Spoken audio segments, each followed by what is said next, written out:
जी बिस्मिल्लाहिर्रहमानिर्रहीम। Day 2 session 2। इस session में हमने इनकम फ्रॉम बिज़नेस की बात करनी है। आपको बताता चलूँ कि जो वीडियोस मैं आपके साथ ड्यूरिंग द सेशन कमिट कर रहा हूँ वो मैं यूट्यूब चैनल पर कैफ 2 बाय अली इमरान मैं अपलोड कर रहा हूँ। एक प्लेलिस्ट बना दी है मैंने उस चैनल पर ऑटम रिवियन ऑटम 2022 के नाम से। और प्लान यही है कि आप लोगों के लिए वो एक्सेसिबल हो, और दूसरे नंबर पे वो उसका एक फ़ायदा ये भी होगा कि आप उसको ज़्यादा स्पीड पर भी चला सकेंगे, ऑब्वियसली जो फेसबुक पर आप नहीं चला पाते। तो इस चीज़ को जहन में रखते हुए ऐसा किया गया। अच्छा जनाब, इनकम फ्रॉम बिजनेस की बात करने लगा हूँ और स्टेट वे काम की बात ही करेंगे। बिजनेस में ट्रेड, मैन्युफैक्चर, वोकेशन, कॉमर्स और प्रोफेशन। इसमें वोकेशन का जो वर्ड है ना वो अक्सर स्टूडेंट्स को नहीं पता होता। जनाब ये प्रोफेशन का सिनोनिम है, जो पेशे से आप कमाते हैं। याद रखिएगा बिजनेस में आप दो ही चीज़ें कर, या आप गुड्स बेच रहे होते हैं या सर्विसेज बेच रहे होते हैं। आप स्टोर में जाते हैं, किसी जनरल स्टोर में या डिपार्टमेंटल स्टोर में कुछ चीज़ें खरीद के लाते हैं, वो गुड्स होती हैं। लेकिन आप किसी एजुकेशनल इंस्टीट्यूशन में आते हैं और वहाँ से तालीम हासिल करते हैं तो वो गुड्स नहीं बेच रहे होते, वो सर्विसेज बेच रहे होते हैं।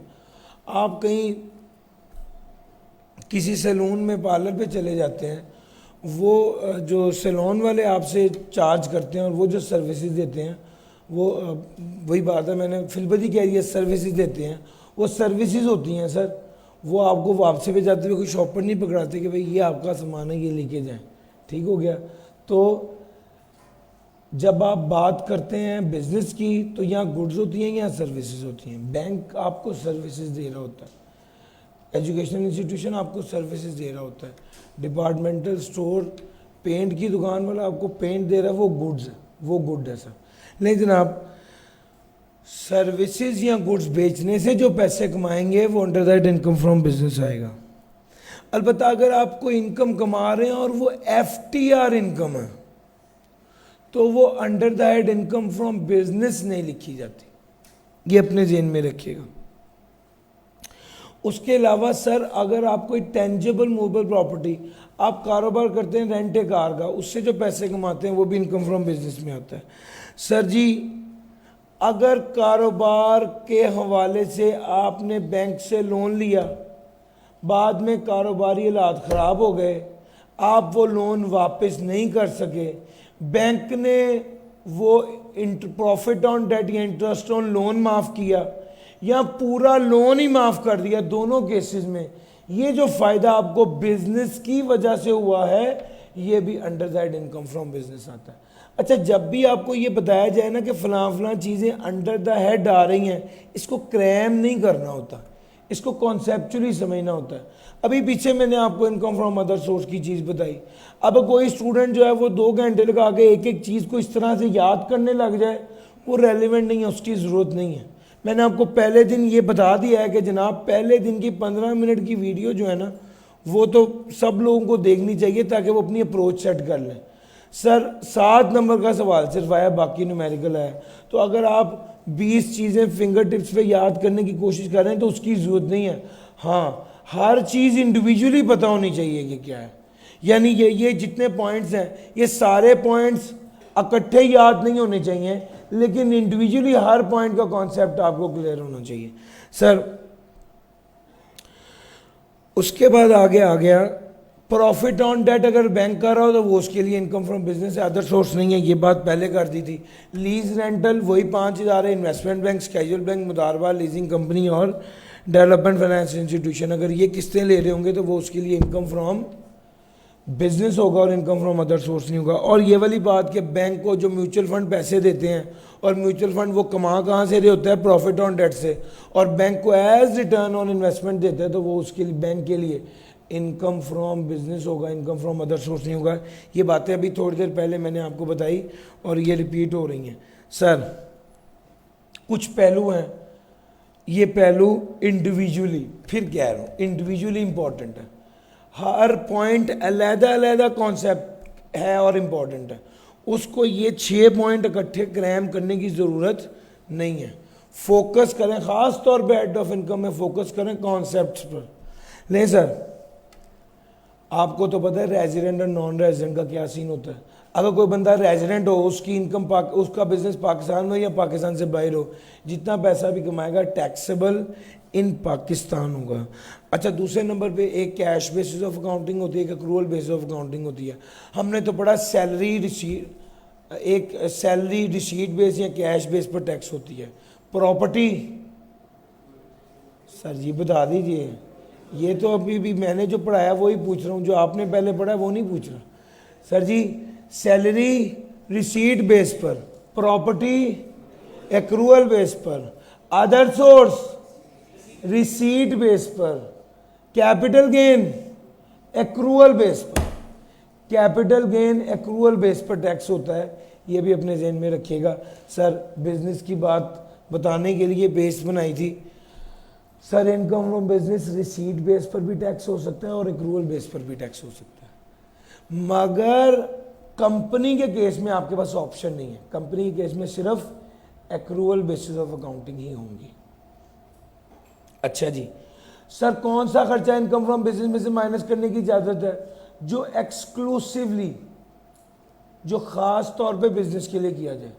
ऐसा नहीं है कि मिसाल के तौर पे मैं घर से निकला हूं और मुझे फॉर एग्जांपल ठोकर न्याज बेग में कोई काम था, तो मैंने सोचा चलो सेशन भी पढ़ा लेते हैं। मैं एक्सक्लूसिवली ये सेशन पढ़ाने के लिए आया हूँ। सर जी मेरी बात समझ आ रही? एक्सक्लूसिव का मतलब समझ आया है? एक्सक्लूसिव का मतलब है कि पर्पसफुली इस मकसद के लिए अगर आप कोई खर्चा कर रहे हैं खास तौर पे बिजनेस के लिए, तो वो एक्सक्लूसिव कहलाता है सर। ठीक है, अब कोई बंदा आपको कहे कि ये मैंने एक्सक्लूसिवली आपके लिए खरीदा है, तो वो शर्ट आपके नाप की होनी चाहिए, और अगर वो शर्ट आपके नाप से बहुत ज़्यादा बड़ी है छोटी है, तो फिर वो एक्सक्लूसिव गिफ्ट नहीं होता। वो पड़ा हुआ था तो उसने सोचा चलो ख़राब होना इसको दे देते हैं। सर समझ आ रही है? ये होता है जनाब एक्सक्लूसिव। ज़रा आगे चलते हैं। सर एक इम्पॉर्टेंट कॉन्सेप्ट है, टैक्स वाले रियल गेन को मानते हैं, नोशनल को नहीं मानते। सर ये बिल्डिंग है, ये बिल्डिंग जब आई कैप ने खरीदी थी मिसाल के तौर पे उस वक्त 10 मिलियन की थी, आज ये बिल्डिंग 100 मिलियन से ज़्यादा की है। अच्छा, अब खुद ही से बिल्डिंग की वैल्यू बढ़ रही है, खुद ही से खुश होकर खुद ही से इनकम रिकॉर्ड कर लें और उस पर टैक्स देते रहें। अकाउंटेंट इस तरह करते हैं सर, टैक्स वाले कहते हैं नहीं, ये रियल गेन नहीं है, ये नोशनल गेन है, ये फर्जी है, ये ख्याली है। आपने डॉलर रखे हुए हैं, आप कितने खुश हो रहे थे, 250 पे डॉलर चला गया, अभी फिर 216 पे आ गया, तो 250 पे जाता है, इनकम रिकॉर्ड करके उसके टैक्स देते हैं, फिर 216 पे आता है, फिर परेशान हो गए, कहते जी मैं तो टैक्स दे बैठा हूँ।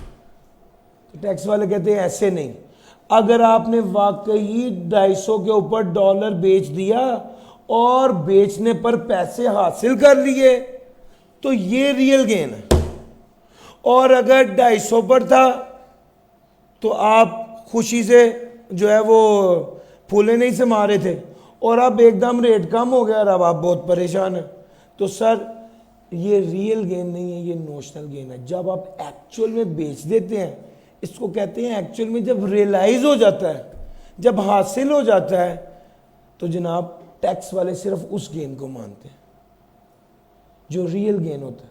सर टैक्स वाले इंपेयरमेंट को भी नहीं मानते, टैक्स वाले रीवैल्यूएशन को भी नहीं मानते, टैक्स वाले फ्लक्चुएशन इन फॉरेन करेंसी की वजह से जो gain and loss accountant record करता है उसको नहीं मानते। सर टैक्स वाले कहते हैं जब पेमेंट की उस वक्त डॉलर कितने का था, 200 का था, 200 के हिसाब से जो खर्चा होगा बस उसको एज एन एक्सपेंस लेंगे।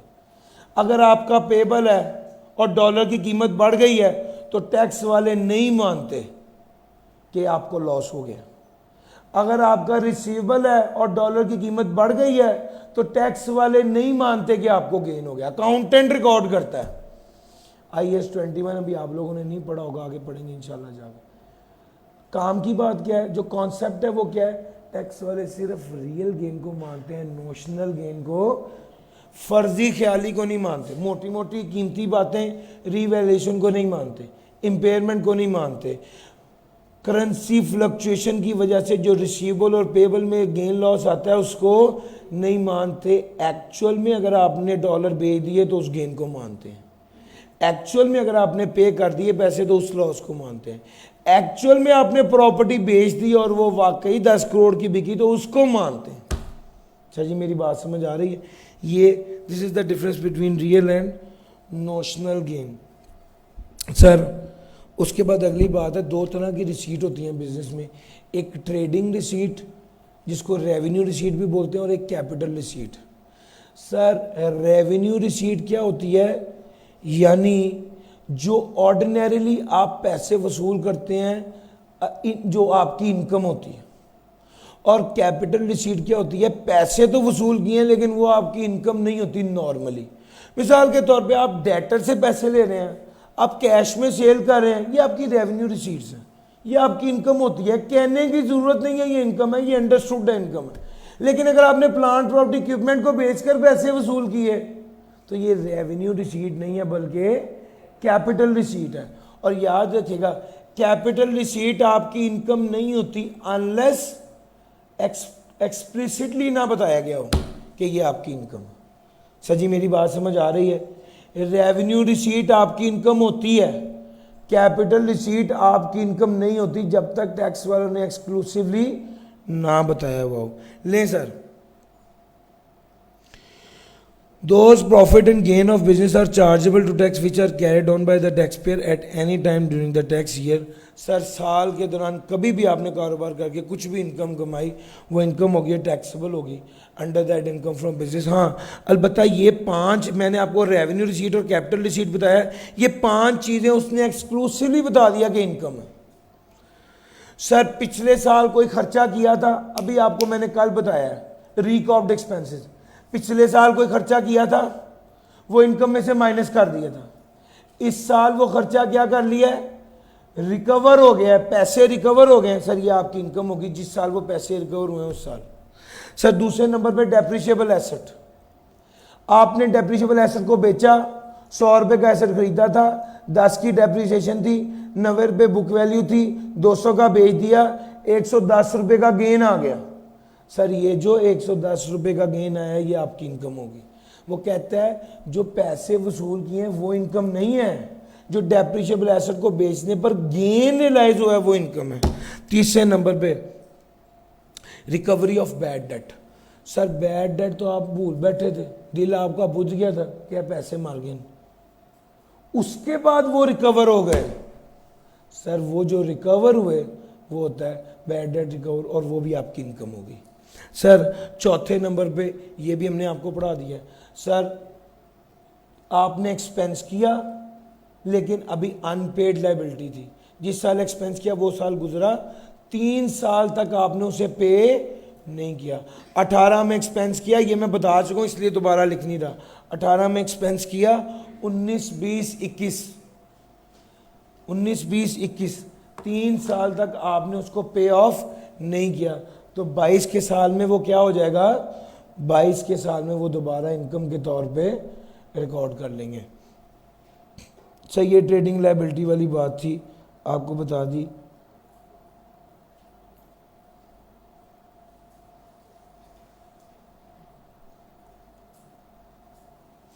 अच्छा जनाब अगली बात है, अगर एक बंदे ने बिजनेस डिसकंटिन्यू किया, सर ये भी आपको पढ़ा चुका हूँ, कब पढ़ा है? Cessation of head of income. Sir chapter number 4 unit number 10 पढ़ाना मेरा काम है, भूलना आपका काम है।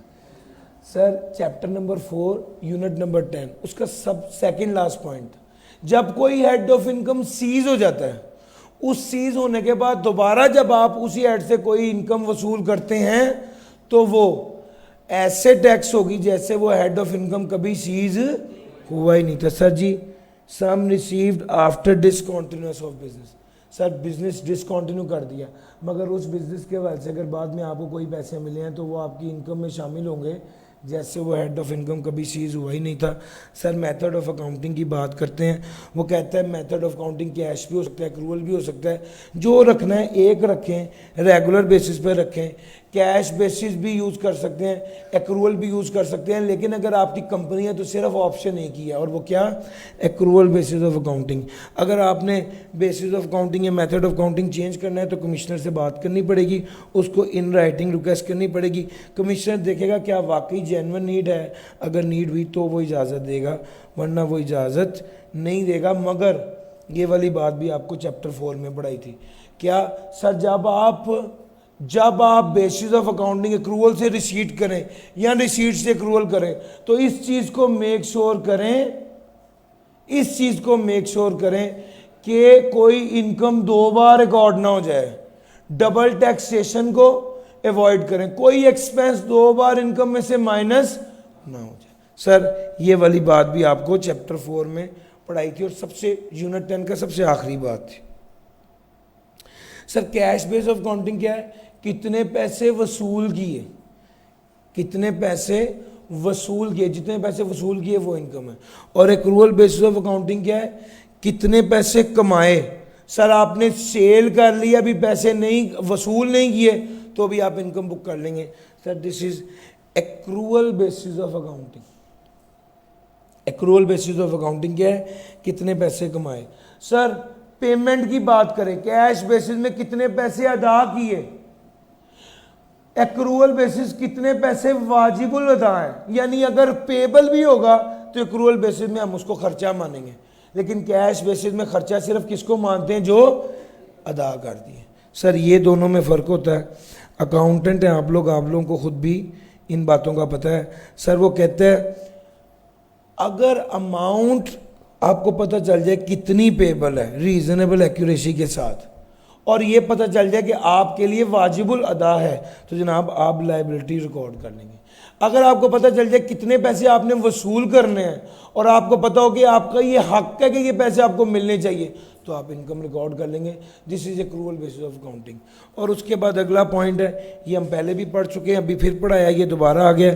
सर कोई लायबिलिटी है, वो अनपेड है, जिस साल खर्चा किया वो साल ख़त्म होने के 3 साल तक अगर वो लायबिलिटी अनपेड रही तो 3 साल गुजरने के बाद उसे दोबारा इनकम में शामिल कर दिया जाता है। फिर बता रहा हूँ, अभी बताया था थोड़ी देर पहले, 2018 में खर्चा किया, लायबिलिटी रिकॉर्ड की, 19 भी गुजरा, 20 भी गुजरा, 21 भी गुजरा, 2022 में दोबारा उसको क्या कर लेंगे, इनकम के तौर पर रिकॉर्ड कर लेंगे। और अगर सब्सिक्वेंटली आपने पे कर दिया, 2022 में इनकम के तौर पे रिकॉर्ड कर लेंगे। अगर सब्सिक्वेंटली आपने पे कर दिया तो याद रखिएगा वो दोबारा अलाउड एज डिडक्शन हो जाएगा। एक एग्जांपल देने लगा हूँ, केस स्टडी ध्यान से सुनिएगा। 2018 में एक चीज़ खरीदी थी 5 लाख की, बस सोचा इसको पैसे नहीं देने, 18 गुजर गया, 19, 20, 21 ये 3 साल भी गुजर गए। 22 में वो दोबारा इनकम के तौर पे रिकॉर्ड हो, टैक्स वाले कहते हैं उसको दोबारा इनकम के तौर पे रिकॉर्ड कर लें। 23 में वो बंदा मुझे मिला, कहता है भाई आपने पैसे देने। मैंने कहा अल्लाह की कसम मैं इस साल पैसे दे दूंगा, तो क्या एज एन एक्सपेंस दोबारा रिकॉर्ड कर लेंगे? एक्चुअल पे होगा तब दोबारा एक्सपेंस रिकॉर्ड होगा, if it is subsequently paid. अब आपने सब्सिक्वेंटली फिर कमिट कर लिया तो कमिटमेंट पे वो वाला एक्सपेंस अलाउड एज डिडक्शन। भैया मेरी बात समझ आई है? एक्चुअल में जब रिकॉर्ड होगा। सर यहां पर बात समझने की ये है कि अगर सब्सिक्वेंटली पे कर दिया जाए, यहां पे जो लफ्ज है वो पेड का है।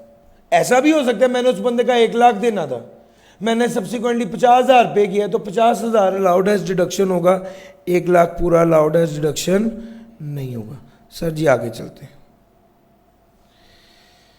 सर जी मैंने एक बंदे का 10 लाख देना था, मुझे उसने कहा अभी अगर तुम 9 लाख दो तो मैं तुम्हें 1 लाख माफ़ कर दूंगा। मैंने उस वक्त उसको 9 लाख रुपया दे दिया, मुझे 9 लाख पे करने पर 1 लाख का फ़ायदा हो गया। येस और नो? क्या ये मेरी इनकम होगी? यस। ये मेरी इनकम होगी। अगर ट्रेड लायबिलिटी को पे करते हुए कोई बेनिफिट मिला है तो मेरी इनकम, वो ये भी कह सकता है मैं तुम्हें नई बाइक दूंगा तो मुझे 1 लाख 9 लाख अभी दे दो, वो जो बाइक मिलेगी वो उसकी फेयर मार्केट वैल्यू आपकी इनकम होगी या वो आपकी इनकम के तौर पे रिकॉर्ड होगी। Sir ji stock in trade, अच्छा ये चीज़ें तो आपने पहले ही पढ़ी हैं। कॉस्ट ऑफ गुड सोल्ड क्या होता है? Opening stock plus purchases less closing stock, ये तो पता है ना आपको। अच्छा जी, ओपनिंग थोड़ा सा बस फ़र्क है अकाउंटिंग का और इसका, मैं बस उसी फ़र्क को ही हाईलाइट करूंगा जो डिफरेंस है।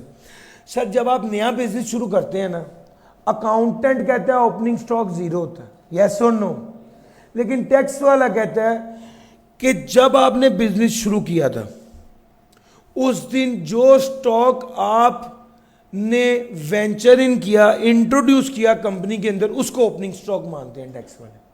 टैक्स वाले कहते हैं where a person commences to carry on a business in a year, fair market value of the stock acquired by the person prior to commencement, कारोबार शुरू होने से पहले, कारोबार शुरू होने से पहले, कमेंसमेंट से पहले अगर उसने आपको स्टॉक दिया, कारोबार शुरू होने से पहले जो स्टॉक आपने अपने बिजनेस में इन किया, जिस दिन इन किया उस दिन की fair market value shall be calculated as cost of, ये भी ओपनिंग स्टॉक में शामिल हो जाएगी, कॉस्ट होगी और ओपनिंग स्टॉक में शामिल होगी।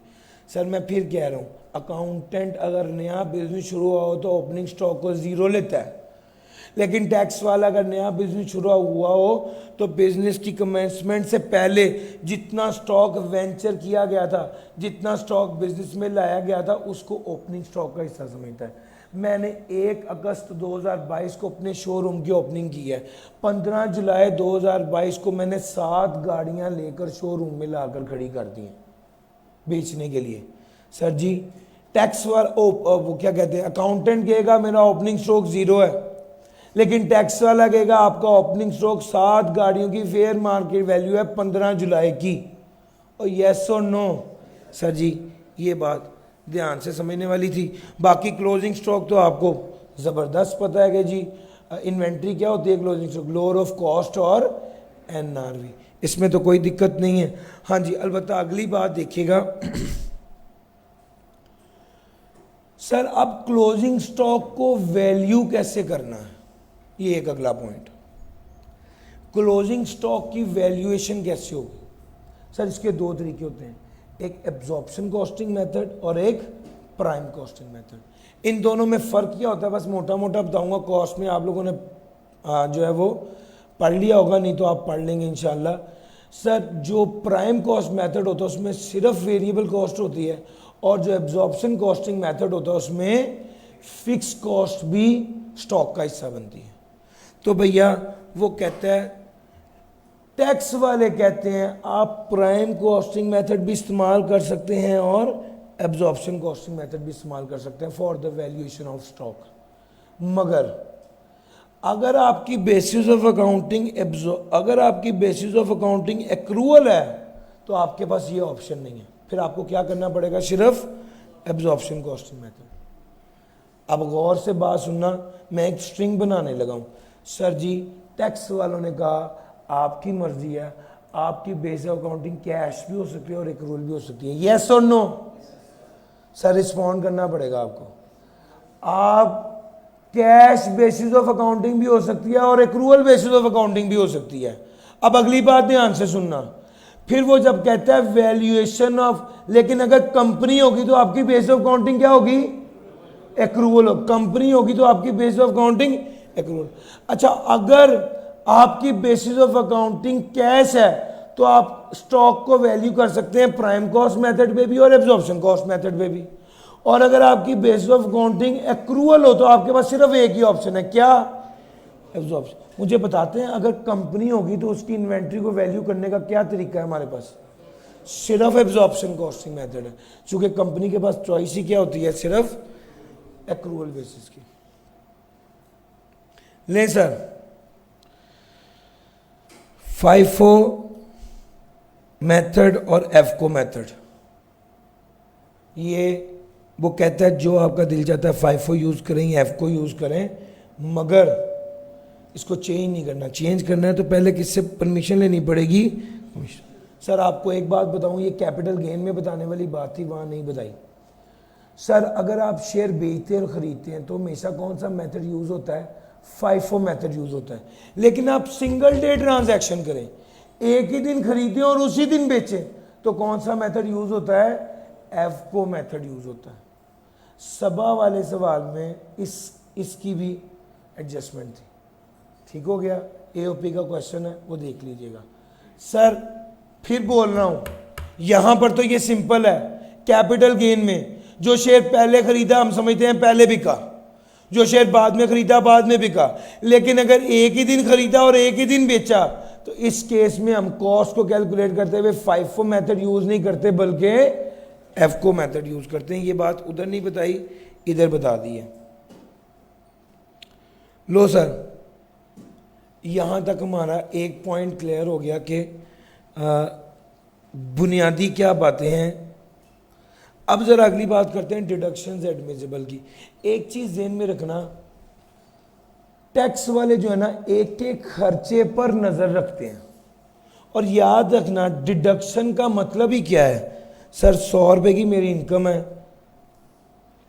टैक्स वाले कहते हैं अकाउंटेंट ने माइनस किया हुआ है 50 रुपए, अकाउंटेंट के मुताबिक इनकम है 50 रुपए।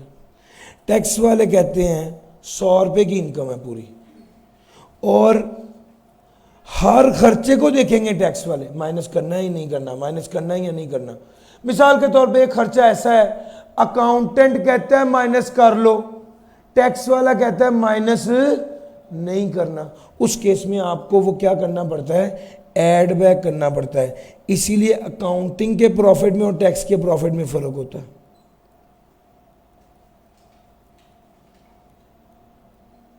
अकाउंटिंग प्रॉफिट 50 होगा, टैक्स का प्रॉफिट 60 होगा। टैक्स के असूलों के मुताबिक टैक्स वाले एक एक खर्चे को देखते हैं। कुछ खर्चे ऐसे होते हैं जिसको टैक्स वाले माइनस करने की इजाजत नहीं देते, और कुछ खर्चे ऐसे होते हैं जिसको टैक्स वाले माइनस करने की इजाजत दे देते हैं। अच्छा, अब देखना हमने ये होता है, हम जब भी न्यूमेरिकल करते हैं, सर मैं न्यूमेरिकल की बेस बनाने लगा हूं, ये बात ध्यान से सुनना। जब भी न्यूमेरिकल करते हैं खर्चों को बड़ी ध्यान से देखते हैं। 3 तरह के खर्चे होते हैं। एक वो खर्चा जिसको अकाउंटेंट ने माइनस किया हुआ है और टैक्स वाला कहता है माइनस नहीं करना, तो उसको हम जब वर्किंग शुरू करते हैं ना न्यूमेरिकल की, तो कहां से शुरू करते हैं? अकाउंटिंग प्रॉफिट से। वो खर्चा जो अकाउंटेंट ने माइनस किया हुआ है लेकिन टैक्स वाला कहता है माइनस नहीं करना, इसको ऐड बैक कर देते हैं।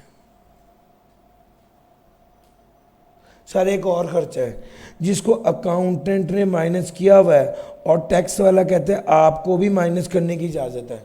भैया अकाउंटेंट ने माइनस किया हुआ है, अकाउंटिंग प्रॉफिट से शुरू कर रहे हैं, टैक्स वाला कहते हैं आप भी माइनस करो, कुछ भी नहीं करेंगे, इसको इग्नोर कर देंगे। क्यों?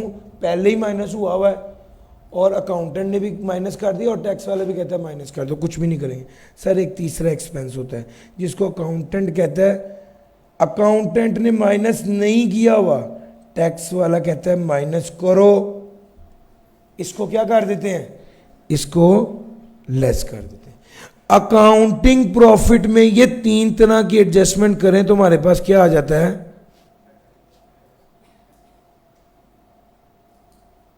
टैक्स प्रॉफिट आ जाता है। सर जी मेरी बात समझ आ रही है? अकाउंटिंग प्रॉफिट में ये 3 तरह की एडजस्टमेंट करें तो टैक्स प्रॉफिट आ जाता है। याद रखिएगा, हमें जब भी वो न्यूमेरिकल देगा अकाउंटिंग प्रॉफिट से शुरू करना होगा। 3 तरह के खर्चे होंगे। कुछ ऐसे खर्चे हैं जिसको टैक्स वाले कहते हैं माइनस करने की इजाज़त है। मिसाल के तौर पे कुछ ऐसे खर्चे हैं जिनको टैक्स वाले कहते हैं माइनस करने की इजाज़त है लेकिन अकाउंटेंट ने माइनस नहीं किया होता, जैसा इनिशियल अलाउंस। ये एक ऐसा खर्चा है जो अकाउंटिंग में आपने कभी पढ़ा भी नहीं होगा और ये अकाउंटेंट को इसका पता भी नहीं होता। टैक्स वाले कहते हैं ये माइनस करना है, इसको माइनस करना होता। डोनेशन ऐसा खर्चा है जो अकाउंटेंट ने माइनस किया होता है, टैक्स वाला कहता है डोनेशन का खर्चा माइनस करने की इजाजत नहीं है, इसको क्या करना पड़ता है? ऐड बैक करना पड़ता है। सो कॉस्ट ऑफ कोई भी एक्सपेंस है, सैलरी एक्सपेंस अकाउंटेंट ने माइनस किया हुआ है, टैक्स वाला कहता है माइनस करने की इजाजत है, इसको क्या कर देंगे? इग्नोर। भैया मेरी बात समझ आ रही है? ये मैंने आपको बेस बता दी है, असल न्यूमेरिकल की ये बेस है। जो आज तक आपने कभी न्यूमेरिकल किए या देखे, उसकी बुनियाद सिर्फ ये है, अकाउंटिंग प्रॉफिट से शुरू करना होता है, टैक्स प्रॉफिट तक पहुंचना होता है। यार बैंक रिकन्सिलिएशन स्टेटमेंट देखिए भाई, उसमें क्या होता है, आप सारी ट्रांजैक्शन दोबारा से नहीं करते, बैंक बैलेंस ले लिया, कैश बुक का बैलेंस ले लिया, जहां पर फर्क आया वो वाली ट्रांजैक्शन देख ली। यस और नो? बिल्कुल इसी तरह यहां पर भी होता है। अकाउंटिंग का प्रॉफिट ले लिया और जो डिफरेंस वाली चीजें वो जो है वो एडजस्ट कर ली, तो टैक्स का प्रॉफिट आ गया। बजाय इसके कि हम 3000 ट्रांजैक्शन को दोबारा देखें, हम क्या करते हैं, हम 30 ट्रांजैक्शन जिसमें डिफरेंस होता है बस उसको हाईलाइट करके अपना कैलकुलेट कर लेते हैं टैक्स का प्रॉफिट। भाई मेरी बात समझ आ रही है? ये स्टैंडर्ड तरीका है for calculating for the numericals actually. अच्छा जनाब, मैंने ये सारी स्टोरी आपको इसलिए सुनाई थी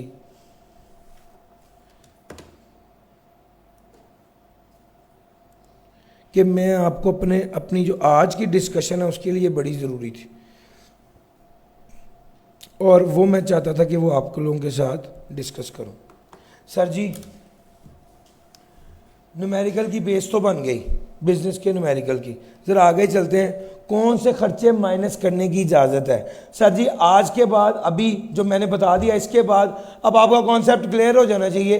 टैक्स वाले कौन कौन से खर्चे माइनस करने की इजाज़त देते हैं, उसको माइनस करना है अगर अकाउंटेंट ने नहीं किया हुआ, और टैक्स वाले कौन से खर्चे माइनस करने की इजाज़त नहीं देते, उसको ऐड बैक करना है अगर अकाउंटेंट ने किया हुआ है। भाई यही दो चीज़ें मैंने भी आपको पढ़ानी है। पहले टैक्स वाले कौन कौन से खर्चे माइनस करने की इजाज़त देते हैं? सर वो कहते हैं सारे वो खर्चे जो एक्सक्लूसिवली बिजनेस के लिए किए गए हैं वो माइनस करने की इजाज़त है। सारे वो खर्चे जो एक्सक्लूसिवली बिजनेस के लिए किए गए हैं वो माइनस करने की इजाज़त है। अब आपको एक्सक्लूसिव का मतलब मैं 2 बार पहले भी बता चुका हूँ। सर जी आगे चलते हैं। हाँ, अगर कोई डेयरी का बिजनेस करता है जिसमें भैंस या जानवर जो है वो स्टॉक इन ट्रेड नहीं होता, सर डेयरी के बिजनेस में जानवर की हैसियत एक एसेट की है, स्टॉक की नहीं है। सर स्टॉक तो होता है उनका दूध, ठीक है, और जानवर जो होता है वो एसेट होता है। अगर वो जानवर मर जाए तो जितने का वो एसेट खरीदा था वो एज डिडक्शन अलाउ होता है, या इसको ऐसे कहूं, जितने का नुकसान हुआ है वो एज डिडक्शन अलाउ होता है। सर जी बात ध्यान से सुनिएगा, एक भैंस थी, 1 लाख रुपए की खरीदी थी डेयरी बिजनेस के लिए, वो भैंस मर गई। वो जब मरी तो उसकी जो खाल वगैरह उतार के 5000 की बेचती, नेट कितने का नुकसान हुआ? 95,000 का। सर ये 95,000 अलाउड एज डिडक्शन होगा। सर मेरी बात समझ आ रही है? वो कहता है ऐसे कारोबार में जहां पर जानवर इस्तेमाल होता है और वो स्टॉक इन ट्रेड भी नहीं है, तो इस केस में जितना नुकसान हुआ है आपको जानवर के मरने से, वो नुकसान एज डिडक्शन ला होगा। जितने पैसे मिले हैं, जितने का खरीदा था लाख रुपए का, लाश सरकार केसेस कहते हैं लाश को, उसकी लाश या खाल बिकी 5000 रुपए की, नुकसान कितने का हुआ?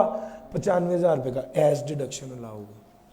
गर्चे इसकी नेचर एसेट की है लेकिन एज डिडक्शन अलाउ होगा। सर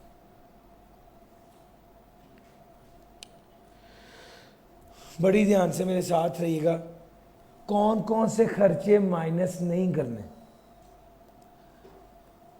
सर किसी किस्म का टैक्स जो इनकम और गेन पे लगता हो वो इनकम में से माइनस करने की इजाज़त नहीं है, यानी इनकम टैक्स माइनस करने की इजाज़त नहीं है, यानी विद होल्डिंग टैक्स माइनस करने की इजाज़त नहीं है, यानी एडवांस टैक्स माइनस करने की इजाज़त, सर कोई भी ऐसा टैक्स जो इनकम पे लगता हो माइनस करने की इजाज़त नहीं है। ज़हन में रखिएगा। सर आपने गौर किया होगा न्यूमेरिकल में भैया एडवांस टैक्स लिखा होता है, माइनस हुआ होता है, हम ऐड बैक करते हैं, चूंकि वो माइनस करने की इजाज़त नहीं। टैक्स लायबिलिटी में से माइनस होगा, इनकम में से माइनस नहीं होगा। तो भैया पहली बात तो ये। अब अगला सवाल, सेल टैक्स माइनस करने की इजाज़त है? यस। इनकम टैक्स माइनस करने की इजाजत नहीं है, सेल्स टैक्स माइनस करने की इजाजत है। दूसरी बात, तीसरी बात, हाँ, अगर सेल टैक्स आपने एंड कंज्यूमर को चार्ज कर दिया है तो वो भी माइनस करने की इजाजत नहीं। आपने 100 रुपए की चीज खरीद के 117 की बेची, 117 की 100 रुपए की चीज खरीदी, उस पर 17 रुपए टैक्स दिया, और ये खरीद के आपने 200 की बेच दी और उस पर 34 रुपए का टैक्स लगा दिया। अब आपने जो 17 रुपए का टैक्स दिया वो एज डिडक्शन अलाउ नहीं है, क्योंकि आपने ये 17 रुपए का टैक्स किसको चार्ज कर दिया है? एंड कंज्यूमर को चार्ज कर दिया। पॉइंट समझने का क्या है, sales tax as deduction allow है, लेकिन अगर आपने एंड कंज्यूमर को चार्ज कर दिया, यानी जब आपने वो पे किया तो एज डिडक्शन अलाउ था, लेकिन जब आपने उसको बेचा और एंड कंज्यूमर से टैक्स वसूल कर लिया तो वो एज डिडक्शन अलाउ नहीं होगा। सर ये पहली बात थी। सर दूसरी बात, सर टैक्स जो एट सोर्स डिडक्ट होता है, सर जी आपको 1 लाख रुपया वसूल हुआ, 1 लाख रुपये का मिलना था, इनकम थी, 10,000 रुपये टैक्स कटने के बाद 90,000 रुपया मिला। सर ये जो 10,000 रुपये का टैक्स कटा है, ये इसको कहते हैं टैक्स डिडक्शन एट सोर्स। क्या ये इनकम में से माइनस करने की इजाजत होगी? नो, ये टैक्स लाइबिलिटी में से माइनस करने की इजाजत होगी। सर जी मेरी बात समझ आ रही है? सैलरी पर आपके एम्प्लॉयर ने टैक्स काट लिया, सर ये जो टैक्स काटा है ये इनकम में से माइनस नहीं होता, बल्कि टैक्स लाइबिलिटी में से माइनस होता। सर जी अगली बात,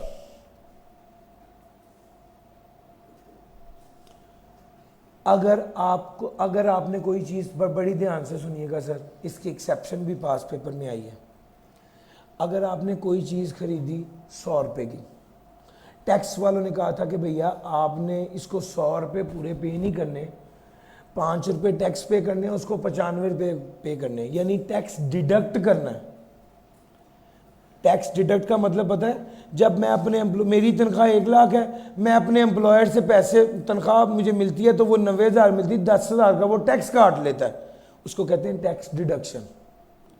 मुझे अगर मेरे एम्प्लॉयर ने मुझे तनख्वाह 1 लाख पूरी दे दी और टैक्स नहीं काटा, तो मेरे एम्प्लॉयर को 1 लाख रुपए एज डिडक्शन इनकम में से माइनस करने की इजाजत नहीं होगी। सर ये सजा है। सजा ये है, जब टैक्स वालों ने आपको कहा कि टैक्स काट के पेमेंट करनी है, पूरी पेमेंट नहीं करनी, तो आपने टैक्स क्यों नहीं काटा? सर अगर आपने टैक्स नहीं काटा तो वो आपको इनकम में से माइनस करने की इजाज़त नहीं होगी। मैं एक लिस्ट आपके सामने रख रहा हूँ, वो कहता है ये 6 ऐसे एक्सपेंसेस हैं, जब भी ये वाला खर्चा करें टैक्स काट के पेमेंट करें, वरना आपको ये वाला खर्चा इनकम में से माइनस करने की इजाज़त नहीं मिलेगी। Sir salary, brokerage commission, payment to non resident, rent, profit on debt, payment for services. Sir मेरी एक दुकान थी, दुकान पे सेल हुई थी 1 लाख रुपए की, दुकान का किराया था 10,000 रुपये, मुझे चाहिए, दुकान का किराया था 10,000 रुपये, मुझे आप बताएं क्या 10,000 रुपये इनकम में से माइनस करने की इजाज़त होगी? होगी ना भैया, 10,000 रुपया खर्चा है, इनकम में से माइनस करने की इजाज़त होगी। अगर मैंने पूरा 10,000 पकड़ा दिया और टैक्स काटा ही नहीं, तो टैक्स वाले कहते हैं आम रूटीन में तो खर्चा था, माइनस करने की इजाज़त थी, आपकी इनकम बननी थी 90,000 रुपये और इस पर टैक्स लगना था, लेकिन अगर आपने ये रेंट पे किया तो आपको क्या चाहिए था? टैक्स काट के पे करते। अगर आपने टैक्स नहीं काटा और पूरा रेंट ही पे कर दिया तो फिर ये वाला खर्चा आपको माइनस करने की इजाज़त नहीं होगी। इससे पता क्या होगा? इससे होगा ये, आपकी इनकम 1 लाख होगी, इसमें से ये खर्चा माइनस नहीं होगा तो टैक्स किस अमाउंट पे लगेगा? और यार मेरी बात समझ आ रही है? तो अगर आपको खर्चा माइनस करने की इजाज़त नहीं दी तो उससे तो आपकी इनकम ज़्यादा हो जाएगी, जब आपकी इनकम बढ़ जाएगी तो उस पर टैक्स भी बढ़ जाएगा। सर जी मेरी बात समझ आ रही है? उसने कहा salary, brokerage commission, payment to non resident, rent, profit on debt और payment of service for fee, ये जब भी इनकी पेमेंट करें तो टैक्स काट के करें। अगर आप टैक्स नहीं काटेंगे तो आपको वो वाला खर्चा एज डिडक्शन इनकम में से माइनस करने की इजाज़त नहीं होगी। हम पढ़ ही क्या रहे हैं? हम पढ़ ही तो ये बात रहे हैं, कौन सा खर्चा इनकम में से माइनस करने की इजाज़त नहीं है। आमतौर पे ये सारे खर्चे इनकम में से माइनस करने की इजाज़त है, लेकिन अगर आपने इसको पे किया और टैक्स काटे बगैर पे कर दिया तो वो वाला खर्चा इनकम में से माइनस करने की इजाज़त नहीं होगी।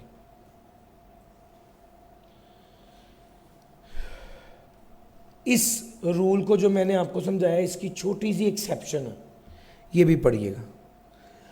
अगर मैंने रॉ मटेरियल खरीदा तो मुझे चाहिए था पेमेंट करते वक्त टैक्स काट के पेमेंट करता, यस और नो। अगर मैंने टैक्स नहीं काटा तो टैक्स का कानून कहता है ये वाला खर्चा माइनस करने की इजाजत नहीं होगी। इसकी एक्सेप्शन ये है कि जब मैं रॉ मटेरियल या फिनिश गुड्स खरीद रहा हूं तो मैंने पेमेंट की टैक्स काटे बगैर, तो वो पूरा खर्चा डिसअलाउ नहीं होगा, सिर्फ 20% डिसअलाउ होगा, 80% फिर भी अलाउड होगा। 80% फिर भी आम रूटीन में आपको क्या, सर जी मेरे साथ रहिए, ये बड़ा डिटेल से समझने वाला पॉइंट है। पहली बात ये, खर्चा किया टैक्स काटे बगैर इनकम में से माइनस करने की इजाजत नहीं होगी। लेकिन आपने खर्चा किया और वो खर्चा किया रॉ मटेरियल या फिनिश गुड्स को खरीदने के लिए और टैक्स काटे बगैर कर दिया तो 20% अलाउ नहीं होगा, 80% फिर भी अलाउ होगा। सर ये 2 बार पास पेपर में है, मैं इसलिए इस पर इतनी एफर्ट कर रहा हूं कि आपकी समझ में ये बात आ जाए। सर जी अगर एक बंदा सप्लाई करता है चीज़ें जो थर्ड स्केड्यूल आइटम की चीज़ें हैं, थर्ड स्केड्यूल आइटम के तहत सेल टैक्स में जो थर्ड स्केड्यूल आइटम की चीज़ें हैं उसको सप्लाई करता है और उस पर कमीशन आप पे करते हो। आप थर्ड स्केड्यूल आइटम की चीज़ें बेचते हो, आप जिस बंदे को देते हो सप्लाई करने के लिए वो आपसे कमीशन लेता है, तो जो आप उसको पेमेंट करते हो क्या वो एज डिडक्शन अलाउ होगी? सर अगर उसका नाम एक्टिव टैक्स पेयर लिस्ट में शामिल है तो जो कमीशन भी आप उसे पे करेंगे वो एज डिडक्शन अलाउ होगी। लेकिन अगर उसका नाम एक्टिव टैक्स पेयर लिस्ट में शामिल नहीं है तो 0.2% ऑफ वैल्यू ऑफ सप्लाई से ज्यादा कमीशन एज डिडक्शन अलाउ नहीं होगी। सर जी मेरे ज़हन में बात आई। पहली बात क्या कही आपने, जो कमीशन आप थर्ड स्केड्यूल आइटम की चीज़ है, आप जूस बेचते हैं sir, juice third schedule item की चीज़ है, एक बंदा है जो कमीशन आपसे लेता है और वो जूस बेचता है। सर आपने उसको कमीशन दी, आपका बिजनेस का खर्चा है, इनकम में से माइनस होगा अगर वो बंदा एक्टिव टैक्स पेयर लिस्ट में शामिल है। अगर वो बंदा एक्टिव टैक्स पेयर लिस्ट में शामिल नहीं है यानी फाइलर नहीं है, तो याद रखिएगा आपने उसको कमीशन दी जो 0.2% ऑफ द वैल्यू सप्लाई से ज्यादा थी, तो वो एज डिडक्शन अलाउ नहीं होगी। यानी जिस बंदे को आप थर्ड स्केड्यूल आइटम चीजें बेचने को कह रहे हैं उस बंदे का एक्टिव टैक्स पेयर लिस्ट में शामिल होना जरूरी है, वरना उसको जो आप पेमेंट करेंगे वो 0.2% से ज्यादा एज डिडक्शन इनकम में से माइनस करने की इजाजत नहीं होगी। सर जी अब बातें छोटी छोटी रह गई हैं, जो ये वाली बातें थी लंबी, ये खत्म हो गई हैं। आगे एक बात है वो आगे करते हैं जाके। सर फाइन या पेनल्टी का कानून के खिलाफ, सर बड़ी बार आया पास पेपर में, इनकम टैक्स लेट जमा कराई, वो जो आपने पेनल्टी का अमाउंट है वो इनकम में से माइनस करने की इजाजत नहीं हुई, कॉन्ट्रैक्ट की वायलेशन हो गई, ये पेनल्टी की अमाउंट माइनस करने की इजाजत होगी। कानून की खिलाफ वर्जी, सर कानून की खिलाफ वर्जी ये की पॉइंट है, इसको ध्यान से पढ़ें। कानून की खिलाफ वर्जी जो की है उस पर जो फाइन हुआ है वो माइनस करने की इजाजत नहीं। सर जाती खर्चा जो करते हैं वो तो माइनस करने की इजाजत नहीं होती, बिजनेस में से बिजनेस का खर्चा ही माइनस करने की इजाजत होती है।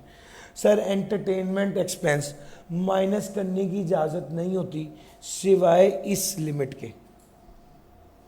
एंटरटेनमेंट का खर्चा माइनस नहीं करेंगे अगर इन 5 से बाहर हुआ तो।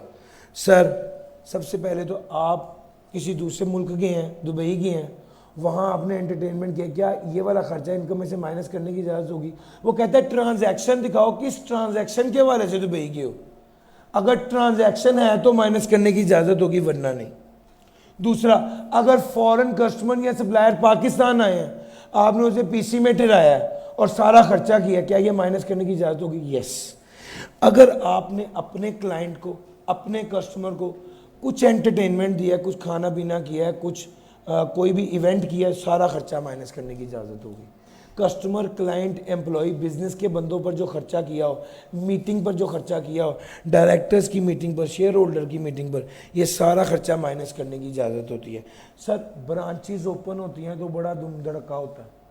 सर ये जितना भी खर्चा होता है ओपनिंग ऑफ द ब्रांचेस पर, ये भी माइनस करने की इजाज़त होती है। सर ये सारे खर्चे माइनस करें। बस एक चीज़ याद रखिएगा, बिजनेस के लोगों पे खर्चा हो रहा हो, बिजनेस के लोगों पर खर्चा हो रहा हो, बस वो कह रहा है जिन लोगों को एंटरटेन किया जा रहा है वो एम्प्लॉयज़ हो सकते हैं, वो आपके क्लाइंट्स हो सकते हैं, वो आपके सप्लायर हो सकते हैं, सर वो डायरेक्टर हो सकते हैं, वो शेयर होल्डर हो सकते हैं, बाहर का बंदा नहीं।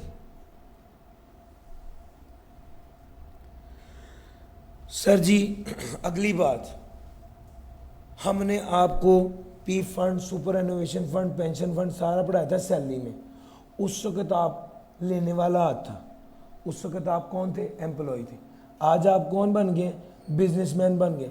बिजनेसमैन ये वाले खर्चे कर रहा होता है, अपने एम्प्लॉय को सुपर एनोवेशन फंड दे रहा है, अपने एम्प्लॉय को पी फंड दे रहा है, अपने एम्प्लॉय को ग्रेचुटी दे रहा है, अपने एम्प्लॉय को पेंशन दे रहा है। सर ये जो खर्चे कर रहा है क्या इनकम में से माइनस करने की इजाज़त होगी? सर दो शर्तें हैं। शर्त नंबर 1, ये अप्रूव्ड होना चाहिए। शर्त नंबर 2, इफेक्टिव अरेंजमेंट होने चाहिए to deduct tax on payment. अगर ये दोनों शर्तें पूरी हो गई तो ये वाला खर्चा अलाउड एज डिडक्शन होगा, वरना अलाउड एज डिडक्शन नहीं होगा। सर कोई और खर्चा जो आपने रिजर्व फंड या कैपिटलाइज करने के वाले से कोई खर्चा कैपिटलाइज हो गया है, रेवेन्यू नेचर। सर एक पास पेपर का सवाल है, उसमें उसने कहा कि आपने सिक्योरिटी दी है मीटर लगवाने के लिए। सर ये सिक्योरिटी आपका खर्चा नहीं होता सर, ये तो एडवांस पेमेंट किया, ये तो क्या होगा? ये तो एसेट होगा ना सर। सर वो कहते हैं कोई भी ऐसा खर्चा जो रिजर्व में ट्रांसफ़र हो जाए या कैपिटलाइज हो जाए, या आप में से अगर किसी ने नहीं पढ़ा हुआ, statement of changes in equity के हवाले से जो खर्चे होते हैं वो इनकम में से माइनस करने की इजाज़त नहीं होती। अलबत्ता वो चीज़ अगर आपने statement of changes in equity नहीं पढ़ी तो टेंशन की कोई बात नहीं है। आप कोई भी ऐसा खर्चा एज्यूम करें जो कैपिटल नेचर का, वो माइनस करने की इजाज़त नहीं होती। सर एओपी के पार्टनर को, एओपी के मेंबर को salary, commission, brokerage, profit on debt दिया जाए तो वो इनकम में से माइनस करने की इजाज़त। सर असल में होता ही है कि वो जितना प्रॉफिट होता है वो पार्टनर खुद ही किसी ना किसी नाम पे ले लेते हैं। कमीशन के नाम पे पैसे ले लिए, ब्रोकरेज के नाम पे ले लिए, सैलरी के नाम पे ले लिए, आप क्या कहते हैं प्रॉफिट ऑन डेट के नाम पे ले लिए। तो टैक्स वालों ने कहा नहीं भाई, एओपी के मेंबर को ये कोई खर्चा नहीं मिलेगा, यानी एओपी के इनकम में से ये वाले खर्चे माइनस करने की इजाज़त नहीं होगी जो पार्टनर को दिए जाएंगे।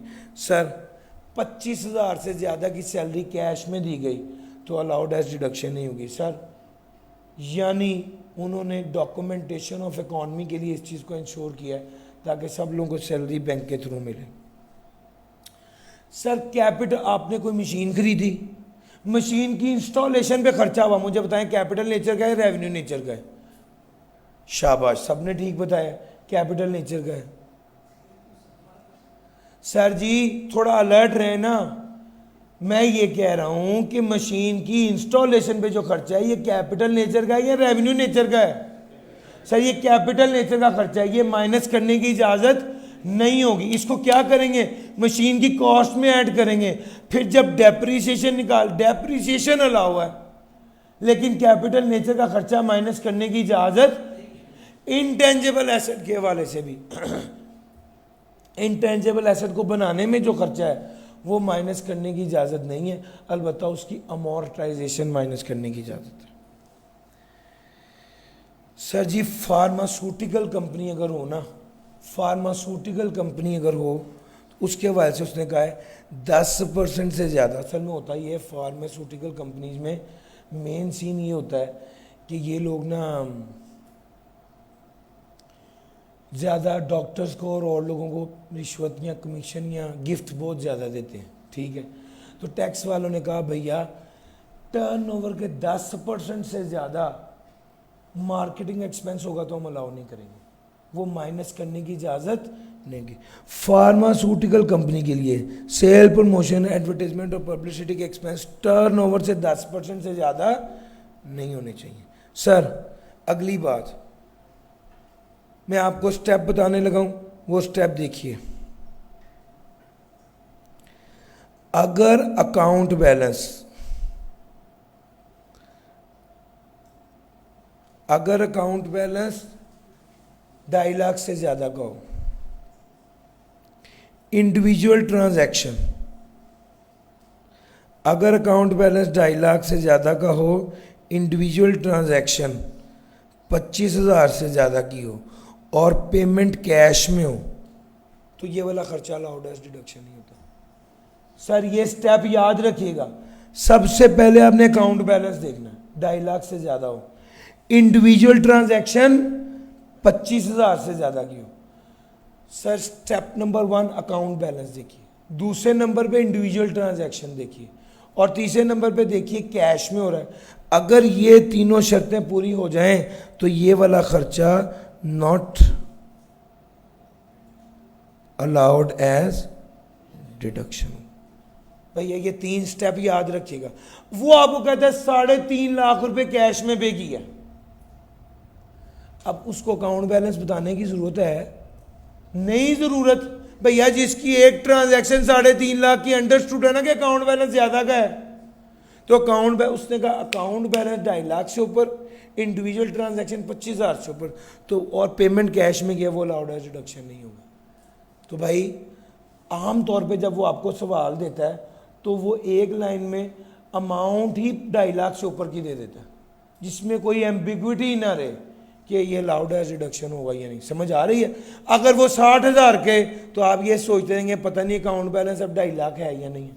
सर समझ आ रही? तो वो अमाउंट ही कितनी कहता है, वो अमाउंट 2.5 लाख से ऊपर की कहते हैं, ताकि ये चीज़ क्लियर हो जाए कि ये अलाउड एज डिडक्शन है या नहीं। हाँ, इस रूल की एक्सेप्शन भी है। Sir utility, freight, travel fare, postage, taxes, duty, fee, fine और स्टैट्यूटरी ऑब्लिगेशन।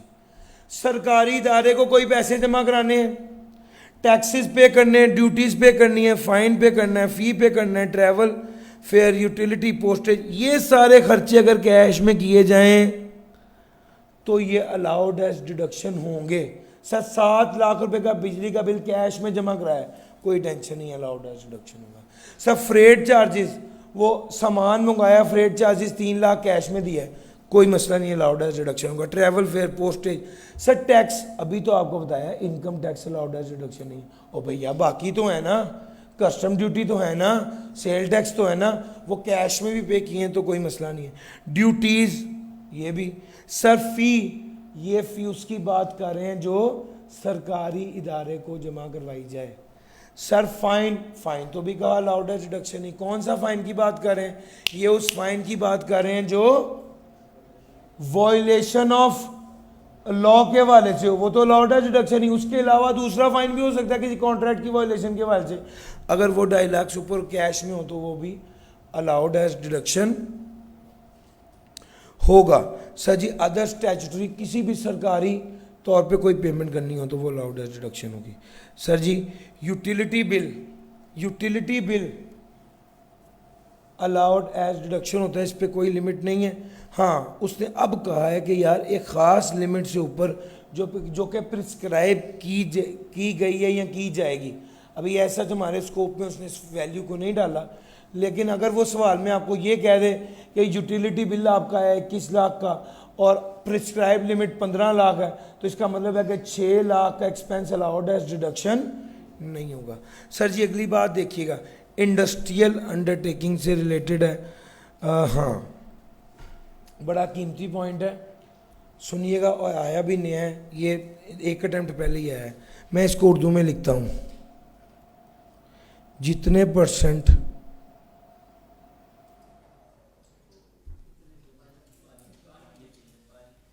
या वो पानी भाई के पास है,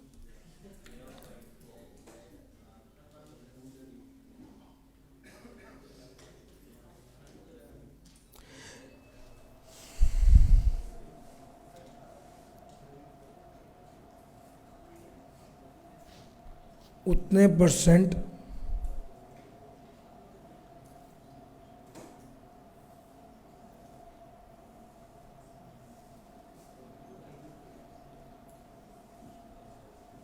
ये नहीं लिखा है मैंने, देख लो जरा।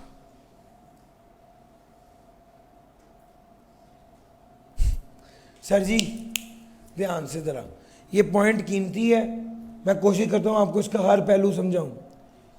जितने परसेंट सेल अनरजिस्टर्ड पर्सन को की होगी उतने परसेंट एक्सपेंस अलाउड है, रिडक्शन नहीं होगा। अब इसकी कुछ शर्तें हैं सर। सबसे पहली बात है अनरजिस्टर्ड कौन सा, जो सेल्स टैक्स एक्ट के तहत रजिस्टर्ड ना हो, पहली बात। दूसरे नंबर पे शर्त क्या है, सेल कम से कम 100 मिलियन पर पर्सन होनी चाहिए। यानी भैया 10 करोड़ रुपए की सेल अगर अनरजिस्टर्ड पर्सन को की गई है तो उस पर ये वाला रूल अप्लाई होता है, ये आम रेगुलर बंदे के लिए नहीं है। दूसरा, जितना डिसअलाउ होगा वो भी 10% ऑफ टोटल एक्सपेंडिचर से ज्यादा नहीं हो। Sir disallowance 10% of total expenditure से ज्यादा नहीं होगा। यानी आपने सेल टू अनरजिस्टर्ड पर्सन 30% कर दी है तो डिसअलाउ कितना होगा, 10% ऑफ टोटल एक्सपेंसेस से ज्यादा नहीं होगा। सर मैंने आपको 3 बातें बताई, तीनों सुनना, एक बार दोबारा बता के आगे निकल जाऊंगा। जितने परसेंट सेल अनरजिस्टर्ड पर्सन को की है उतने percent expense allowed as deduction नहीं होगा से अनरजिस्टर्ड पर्सन जो सेल्स टैक्स एक्ट 1990 के तहत अनरजिस्टर्ड हो। और इसकी 2 शर्तें हैं, जो सेल टू अनरजिस्टर्ड पर्सन है वो कम से कम कितनी होनी चाहिए, 100 मिलियन। और दूसरी शर्त क्या है, जो डिसअलाउंस है वो 10% ऑफ एक्सपेंडिचर से ज्यादा नहीं हो सकता। सर भैया 100 मिलियन का 10% नहीं, जितना भी खर्चा होगा, सर हमें तो नहीं पता भी कितना खर्चा, 10% 100 मिलियन का नहीं कह रहे, खर्चे का 10%, 10% ऑफ टोटल एक्सपेंडिचर से ज्यादा नहीं है। नहीं सर,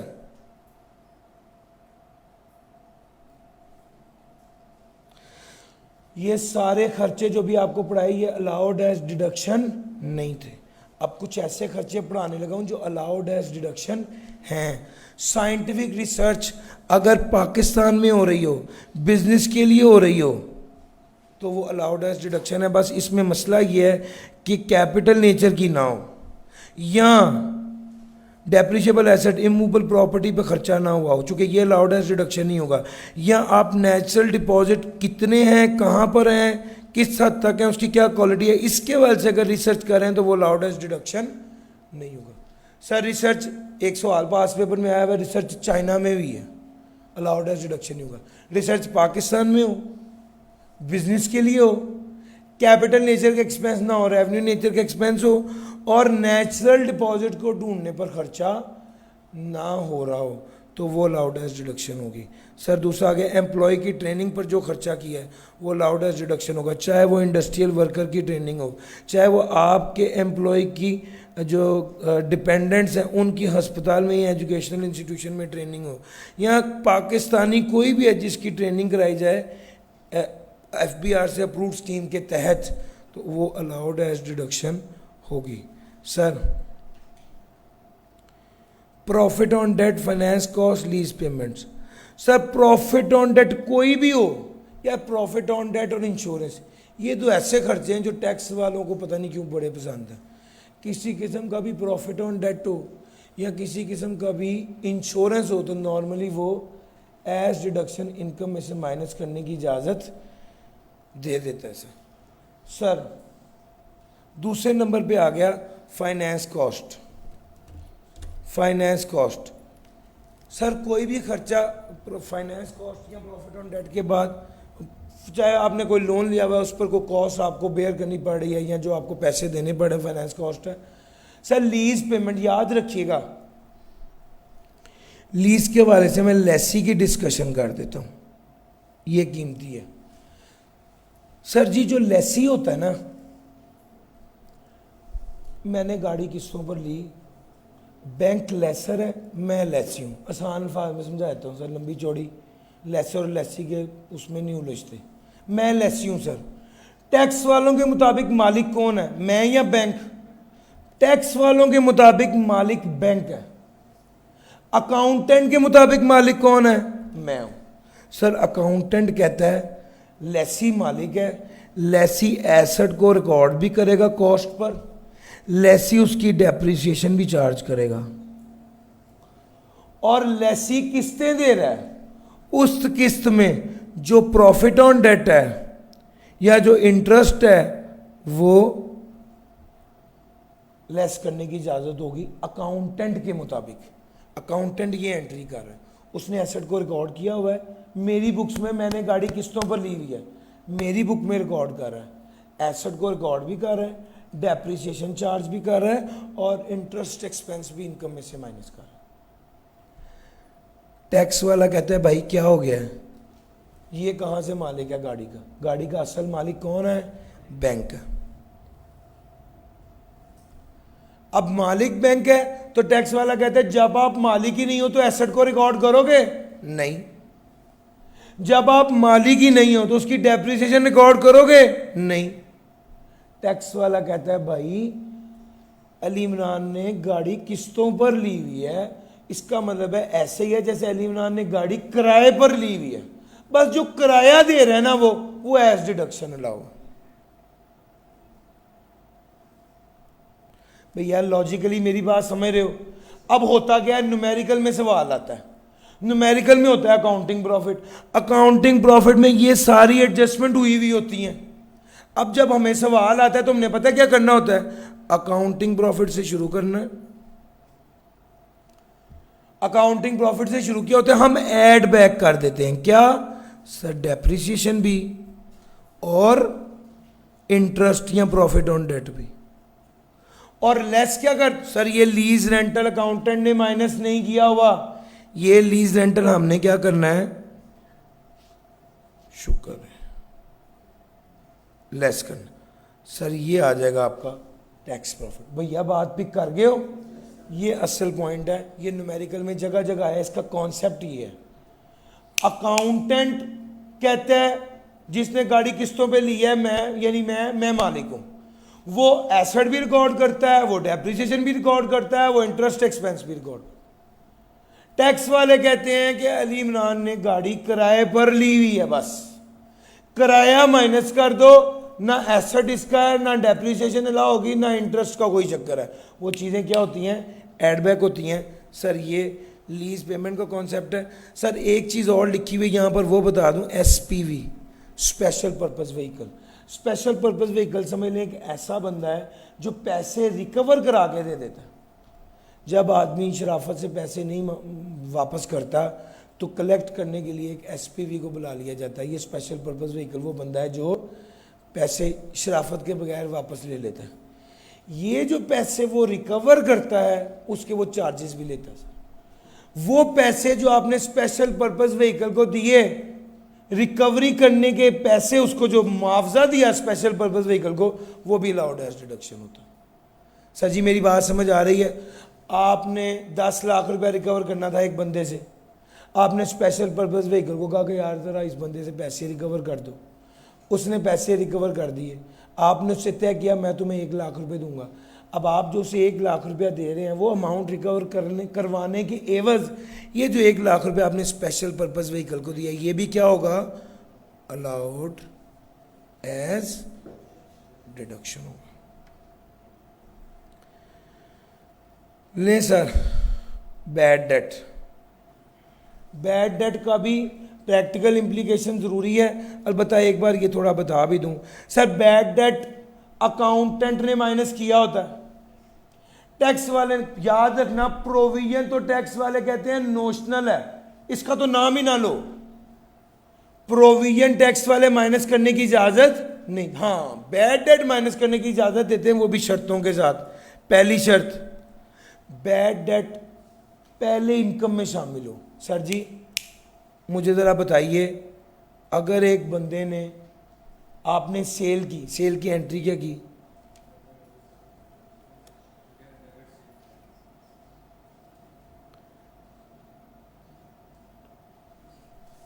डेटर टू सेल, ठीक हो गया। बैड डेट हो गया तो एंट्री क्या की,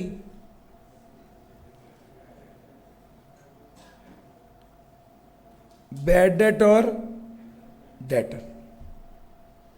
सर जब आपने डेटर रिकॉर्ड किया तो क्या ये इनकम के तौर पे बुक हुआ था? यस। अब जब ये बैड होगा तो एज डिडक्शन ला होगा। आपने एम्प्लॉय को लोन दिया, एंट्री क्या की, एडवांस टू एम्प्लॉय, और क्रेडिट क्या कर दिया, कैश। अब ये डेट बैड हो गया तो एंट्री क्या करेंगे, bad debt to advance to employ. अब मेरी बात गौर से सुनना, दूसरे केस में जब आपने एडवांस दिया था तो क्या ये इनकम के तौर पे बुक हुआ था? नहीं हुआ था यार, आपने कैश क्रेडिट किया था।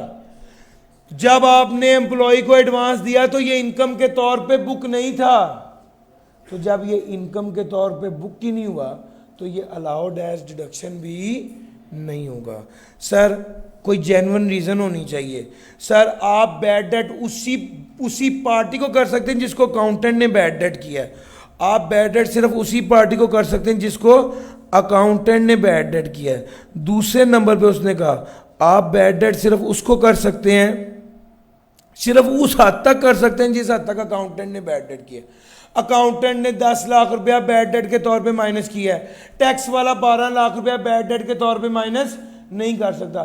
ज्यादा से ज्यादा 10 करेगा, 8 कर दे, 6 कर दे, जितना टैक्स अथॉरिटीज इजाजत दें वो माइनस कर सकते हैं। सर बैड डेट रिकॉर्ड करना है और सिर्फ तब करना है जब वो इनकम में शामिल होगा, जब रीजनेबल वजह होगी कि ये बैड वाकई बैड हो गया है।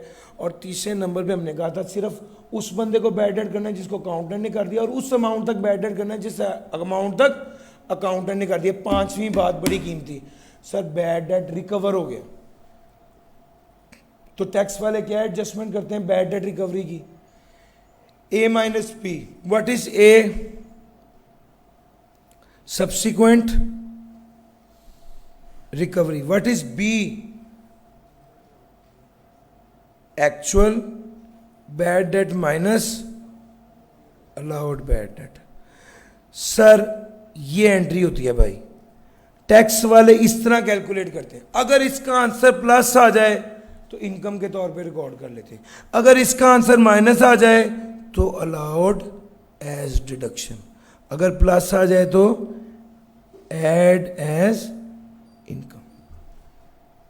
एक छोटी सी बात करके आगे निकल जाऊंगा, टाइम बहुत शॉर्ट है भैया। जिस साल बैड डेट रिकवरी होती है, जो मेजर बच्चों को प्रॉब्लम आता है वो इस पॉइंट पर आता है। जिस साल बैड डेट रिकवर हुआ अकाउंटेंट ने क्या एंट्री की, debit bad debt recovered, credit debit cash, credit bad debt recover. यानी अकाउंटेंट ने उसको इनकम के तौर पे रिकॉर्ड कर लिया होता है। याद रखना जब भी अकाउंटिंग प्रॉफिट से टैक्स प्रॉफिट में आते हैं, हमने जो बैड डेट रिकवर किया होता है सबसे पहले उसको माइनस करते हैं।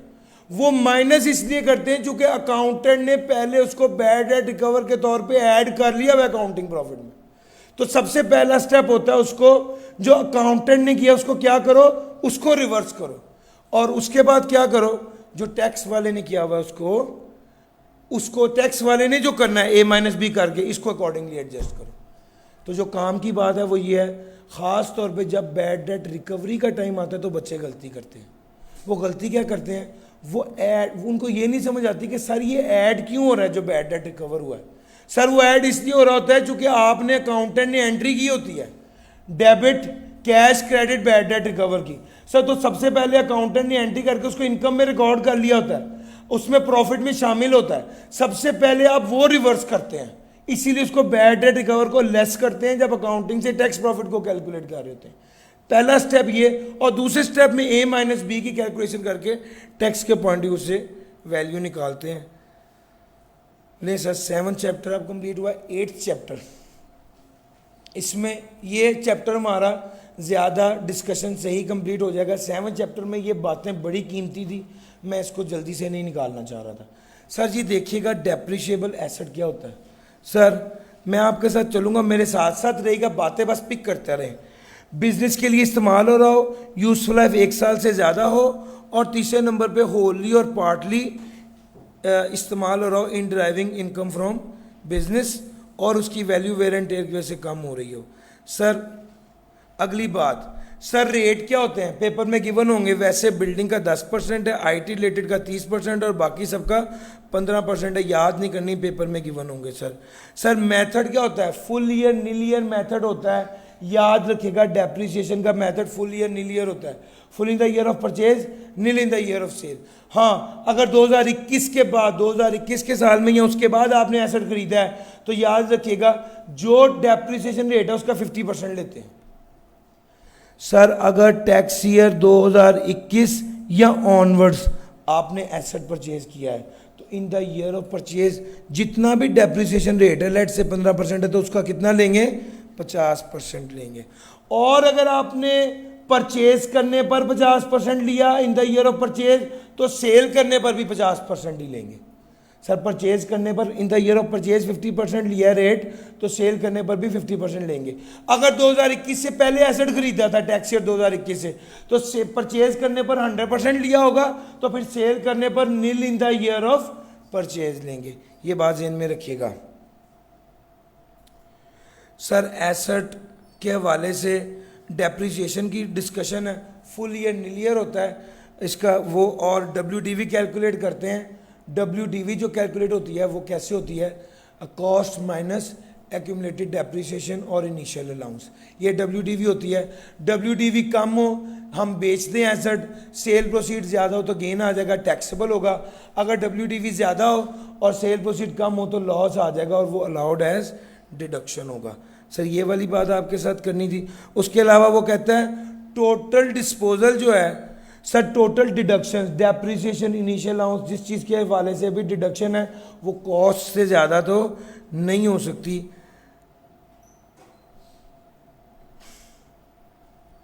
एक बस पॉइंट है, ज़रा समझिएगा, अगर एक एसेट है 1 मिलियन का, अगर एक एसेट 1 मिलियन का है, इसकी डेप्रिसिएशन है लेट से 1 लाख, 60% बिजनेस में इस्तेमाल हो रहा है, 40% नॉन बिजनेस के लिए यूज़ हो रहा है।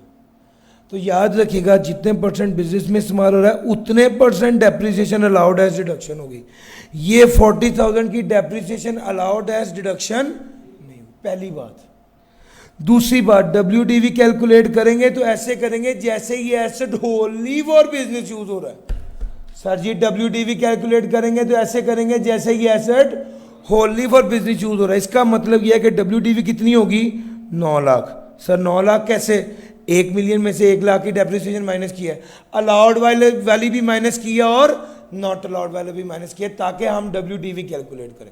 हाँ, अगर WDV कैलकुलेट करनी है एट डिस्पोजल, अगर WDV एट डिस्पोजल ऐड करनी है तो ओरिजिनल WDV में ऐड बैक कर देंगे डेप्रिसिएशन नॉट अलाउड, तो आपकी WDV हो जाएगी 9,40,000।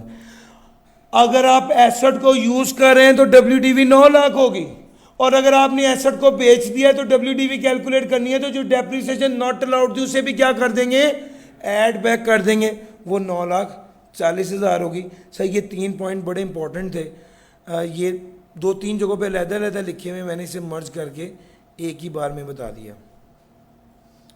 सर व्हीकल, 3 बातें व्हीकल के वाले से इंपॉर्टेंट है। ये 3 पॉइंट जो मैं आप बताने लगा हूँ, इसमें से एक पॉइंट लाजमी पेपर में आता है, पिछली 8-10 अटैम्प्ट से तो ऐसे ही हो रहा है। सबसे पहली बात, व्हीकल के बारे में मैक्सिमम अलाउड कॉस्ट कितनी है, 2.5 मिलियन, ठीक है। अच्छा, यानी टैक्स वाले जो डेप्रिसिएशन अलाउ करेंगे वो 2.5 मिलियन के हिसाब से करेंगे। आपने गाड़ी 6 मिलियन की खरीदी है, टैक्स वाले डेप्रिसिएशन कितनी अलाउ करेंगे, 2.5 मिलियन के हिसाब से करेंगे। लेकिन याद रखना ये व्हीकल भी 2 तरह की होती है, एक होती है अप्लाइंग फॉर हायर, एक होती है नॉट अप्लाइंग फॉर हायर। वो इदारा जिसके लिए व्हीकल प्लांट एंड मशीनरी की हैसियत रखता है और रेवेन्यू जनरेट करता है उसको कहते हैं अप्लाइंग फॉर हायर, और वो इदारा जिसके लिए व्हीकल प्लांट एंड मशीनरी की हैसियत नहीं रखता उसको कहते हैं not applying for hire. Sir ji Faisal mover और डेवो वालों के लिए व्हीकल क्या है, अप्लाइंग। TCS वालों के लिए व्हीकल क्या है, अप्लाइंग फॉर हायर। नेस्ले वालों के लिए व्हीकल क्या है, नॉट अप्लाइंग फॉर हायर है। सर ICAP वाले अगर व्हीकल रखते हैं बच्चों के पिक एंड ड्रॉप के लिए तो वो क्या है, नॉट अप्लाइंग फॉर हायर है। सर ये सारी बात vehicle not applying for hire की हो रही है। याद रखिएगा जब भी वो लफ्ज़ व्हीकल कहे तो अंडरस्टूड है कि वो नॉट अप्लाइंग फॉर हायर की बात कर रहा है और आपने उसके अकॉर्डिंगली उसको डील करना है। सर देखिएगा vehicle not applying for hire की मैक्सिमम क्या कॉस्ट है vehicle not applying for hire की 2.5 मिलियन। अगर आप इसकी डेप्रिसिएशन भी कैलकुलेट करेंगे vehicle not applying for hire की तो टैक्स वालों ने कहा इससे ज़्यादा कॉस्ट नहीं हो सकती, तो डेप्रिसिएशन भी इसके मुताबिक निकलेगी। हाँ, अगर आपने एक एसेट खरीदा उसको 2 साल बाद बेच दिया तो अब सवाल ये पैदा होता है कि गेन लॉस कैसे कैलकुलेट करेंगे, क्योंकि टैक्स वालों के मुताबिक कॉस्ट और है, अकाउंटेंट के मुताबिक कॉस्ट और है, टैक्स के मुताबिक WDV और है, अकाउंटेंट के मुताबिक WDV और है। फिर क्या करेंगे? सर ये फॉर्मूला है, हम सेल प्रोसीड कैलकुलेट करेंगे as per tax rules. Sir sale proceed as per tax rule क्या होगी? Sir 2.5 million over actual cost. Sir allowed तो फिक्स ही होगी ना 2.5 मिलियन, एक्चुअल नीचे ले आए और सेल प्रोसीड एक्चुअल वाली। एक्चुअल सेल प्रोसीड नहीं लेंगे, फिर हम जो सेल प्रोसीड लेंगे वो एज पर टैक्स रूल्स लेंगे और वो क्या होगी? 2.5 डिवाइड बाय या allowed over actual multiply by cell proceed. यहां से हमारे पास सेल प्रोसीड आ जाएगी। और WDV पता है कैसे निकालेंगे? WDV ऐसे निकालेंगे जैसे इसकी कॉस्ट क्या है 2.5 मिलियन है। अब 1 साल इस्तेमाल किया तो 1 साल की डेप्रिसिएशन लेस करके WDV निकालेंगे, 2 साल किया तो WDV कैलकुलेट करेंगे एज्यूमिंग कॉस्ट इज 2.5 मिलियन, तो वहां से WDV आ जाएगी। सेल प्रोसीड का फॉर्मूला है allowed over actual multiply by cell proceed. इससे ये निकालेंगे तो हमारे पास गेन लॉस आएगा। बड़ी फ्रीक्वेंटली ये वाला सवाल टेस्ट होता है सर, मैंने आपको बता दिया। हाँ, दूसरा पार्ट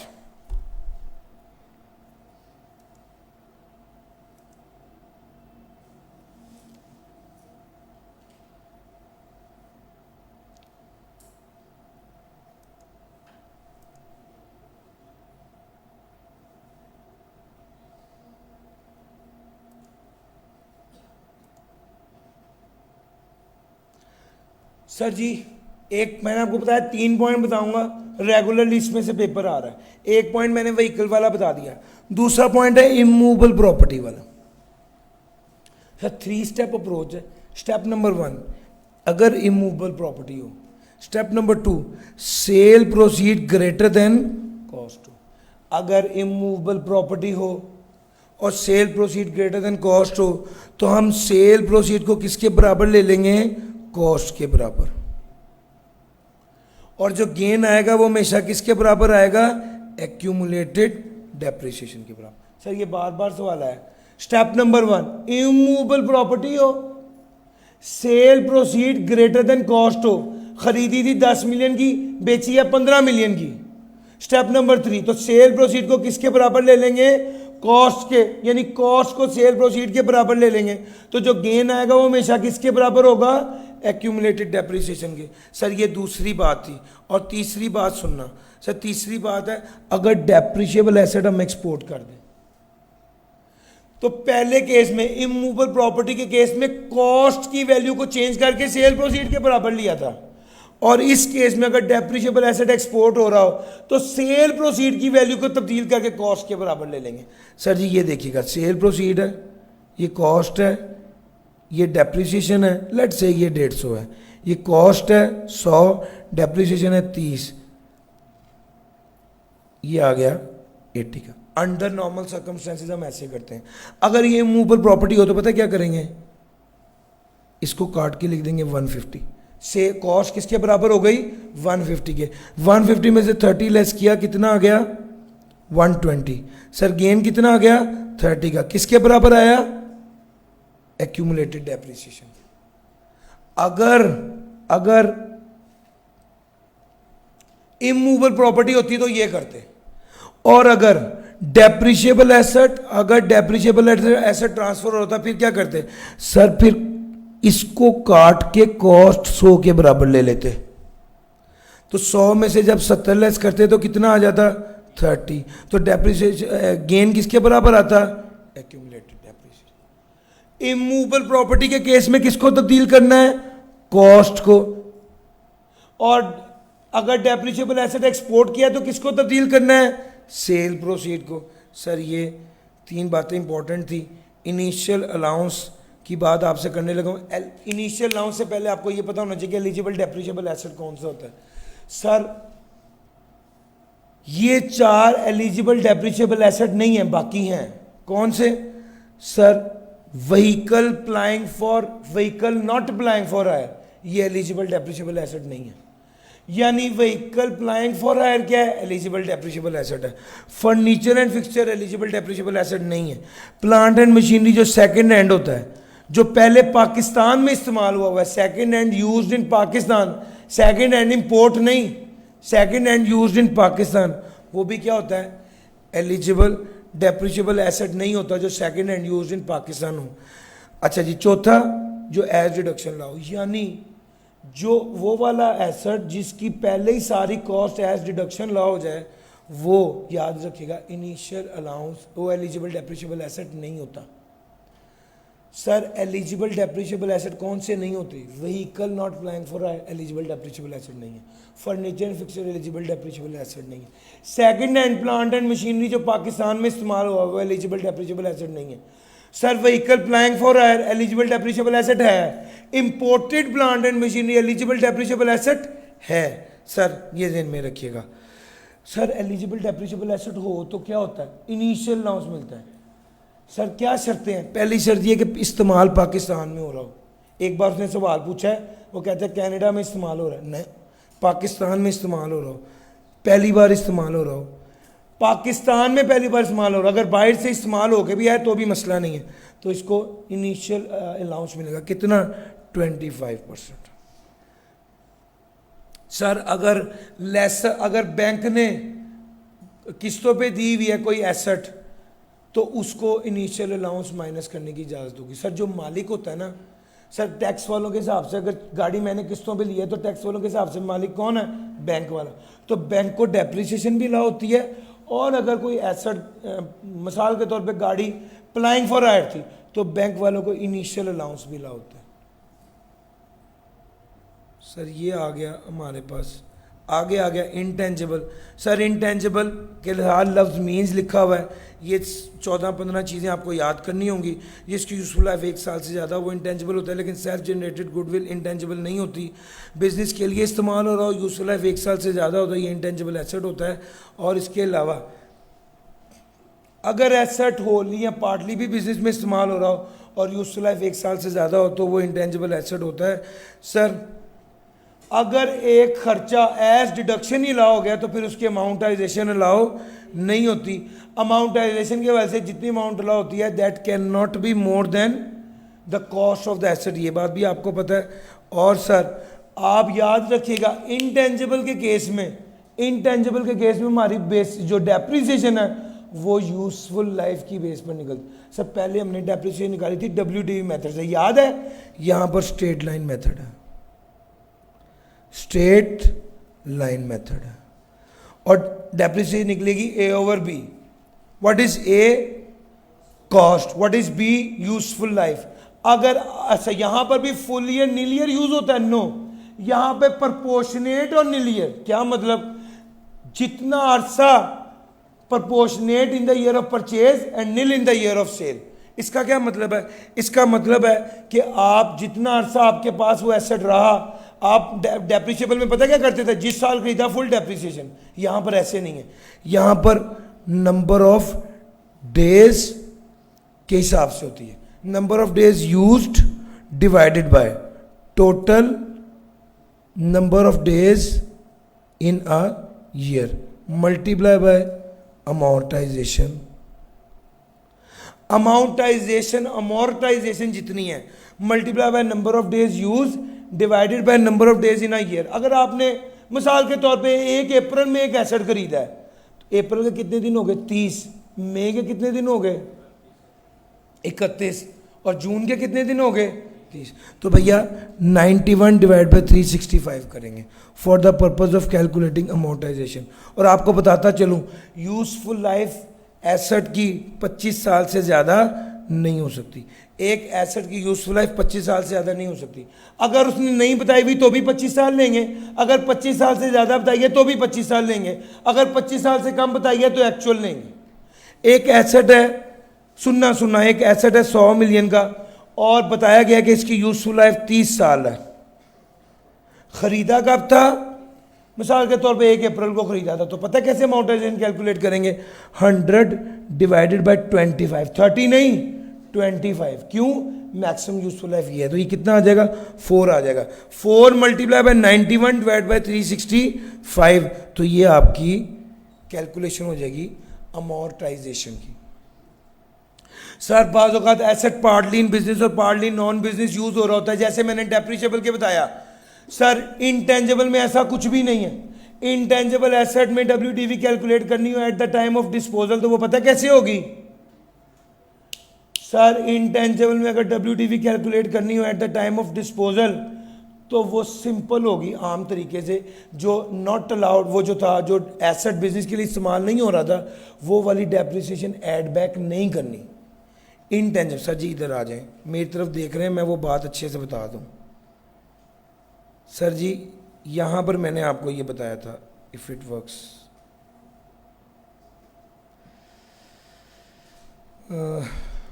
यहाँ पर आपको मैंने एक एग्जांपल दे के बता दिया था,